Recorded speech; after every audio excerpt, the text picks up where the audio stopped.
নমস্কার বন্ধুরা, জয় হিন্দ। ফিরে এলাম আমাদের ইউটিউব চ্যানেল সহজ পাঠে। তো বন্ধুরা, হাতে পেন দেখে মনে করছে আজ পড়াশোনার ব্যাপার আছে। না, আজকে কোনো পড়াশোনা নয়। আমরা আমাদের এই ভিডিওটা কিভাবে ক্রিয়েট করার চিন্তাটা মাথায় এলো সেই নিয়ে আমাদের পথ চলা বলে আজকের ভিডিওটা তৈরি করছি। দেখো, বোর্ডে আমরা লিখে রেখেছি আমাদের পথ চলা ইউটিউব চ্যানেল সহজ পাঠ দেওয়া রয়েছে। তো আমরা কিভাবে এই চ্যানেলটা করতে এলাম, অনেক দিন ধরেই দেখছিলাম যে সবাই ভিডিও করছে সোশ্যাল মিডিয়ার মধ্যে। তো এখন আমাদের লক্ষ্য পড়লো যে সোশ্যাল মিডিয়াকে অনেকেই ভুলভাল কাজে অতিবাহিত করছে। ইউটিউব এমন একটা মাধ্যম যেখানে আমরা ভালো কিছু করতে পারি, কোনো বার্তা সমাজে দিতে পারি। এই যে যুব সমাজ ফেসবুক, ইনস্টাগ্রাম, ফ্রি ফায়ার প্রভৃতি গেমগুলোতে বুঁদ হয়ে পড়ে রয়েছে, এতে করে কিন্তু ভবিষ্যৎ ওদের নষ্ট হয়ে যাচ্ছে।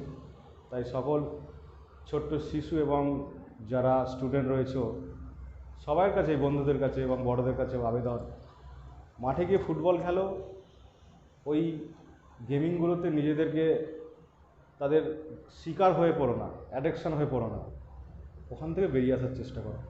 মাঠে গিয়ে খেলাধুলা করো, শরীরে ডেভেলপ হবে, আয়ু বাড়বে।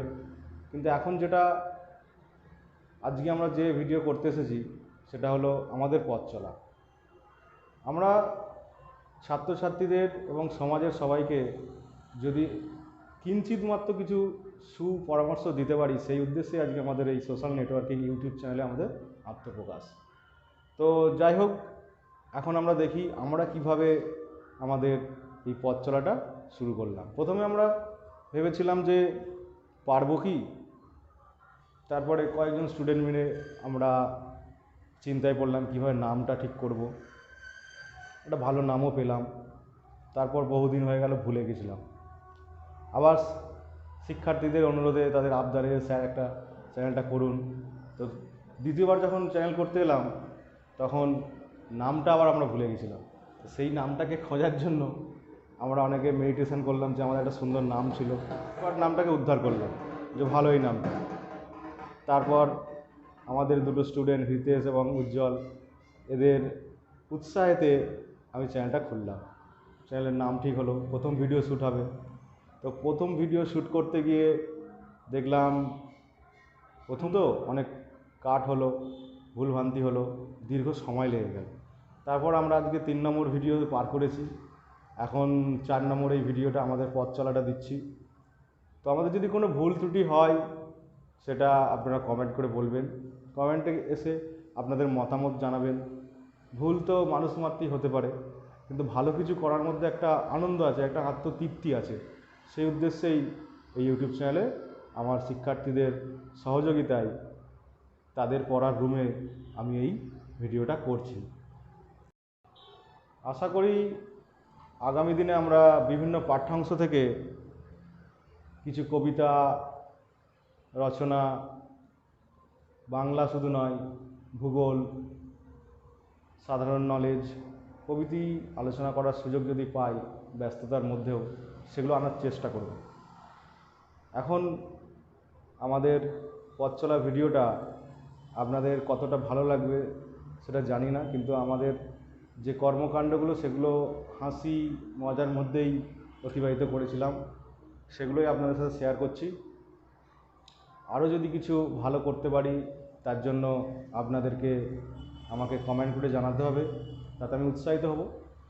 আর যাতে এই ভিডিওটা সমস্ত ছাত্রছাত্রীর কাছে চলে যেতে পারে, তারা দেখে উপকৃত হতে পারে, সেটা যদি আপনারা একটু শেয়ার করেন ভালো হয়। আবারও বলবো, বিজ্ঞান আমাদের কাছে সর্বদাই আশীর্বাদ হয়েই থাকুক। তাকে আমরা মানব জাতি যত উচ্চশিক্ষিত হচ্ছি অভিশাপে পরিণত করছি। আজ অ্যান্ড্রয়েড সেটগুলোতে আমরা আমাদের নিজেদের সুন্দর চোখটাকে ওখানে পুড়িয়ে মারছি, প্রকৃতির সৌন্দর্য দেখছি না। ঘন্টার পর ঘন্টা যুবক সমাজ ফ্রি ফায়ার খেলছে, গেম খেলছে।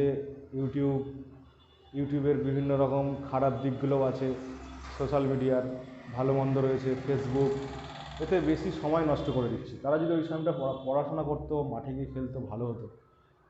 তো এই গেমিংয়ের কাছে, নেটওয়ার্কিংয়ের কাছে আমরা যেন নিজেদেরকে বিকিয়ে না দিই, তাদের ব্যস্ততা শিকারের মধ্যে দিয়ে আমরা জীবনযাপন, মাঠে যাব, ফুটবল খেলবো, বন্ধুদের নিয়ে প্রকৃতির বুকে বসে গল্প করব, এটাই স্বাভাবিকতা। আর যতটুকু নেটওয়ার্কিংয়ের মাধ্যমে আমাদের প্রয়োজন মেটানোর জন্য যেটা ভালো, সেই দিকটাই যেন আমরা নিয়ে চলি। আবারও অনুরোধ করছি সকল যুবক সমাজকে, তোমরা এই ডেঞ্জারাস গেমগুলো থেকে বেরিয়ে আসো, নইলে তোমাদের আয়ু কমে যাবে, আগামী ভবিষ্যৎ তোমাদের খারাপের পথে, কেরিয়ার নষ্ট হয়ে যাবে। পড়াশোনা করো, আর যতটুকু না নয় সোশ্যাল মিডিয়ায় ততটুকুই থাকো, বেশি সময় নষ্ট করো।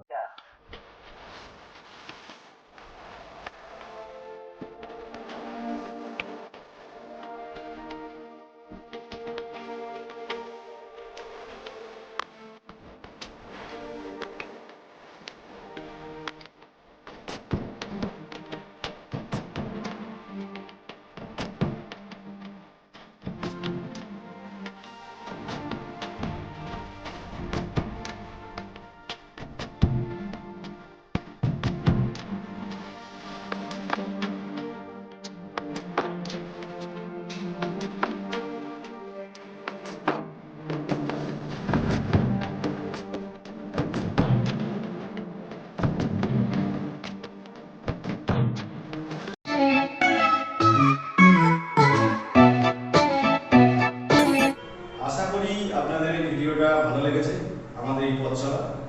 তো বিভিন্ন ব্যস্ততার মধ্যে থেকেও আমরা পরবর্তী ভিডিও নিয়ে আসছি, যেটা কিনা শিকার কবিতা, দ্বাদশ শ্রেণীর জীবনানন্দ দাশের লেখা। আর আমরা তার কাজ শুরু করেছি, কিন্তু বিভিন্ন ব্যস্ততার মধ্যে একটু আসতে দেরি হচ্ছে। কিন্তু বন্ধুদের কাছে একটাই অনুরোধ, লাইক শেয়ার কমেন্টটা অবশ্যই করে দিও, যাতে আমরা উৎসাহিত হব। সাবস্ক্রাইব করে দিও। আমরা এই অপেক্ষায় রইলাম, দেখা হচ্ছে খুব শীঘ্রই পরের ভিডিও।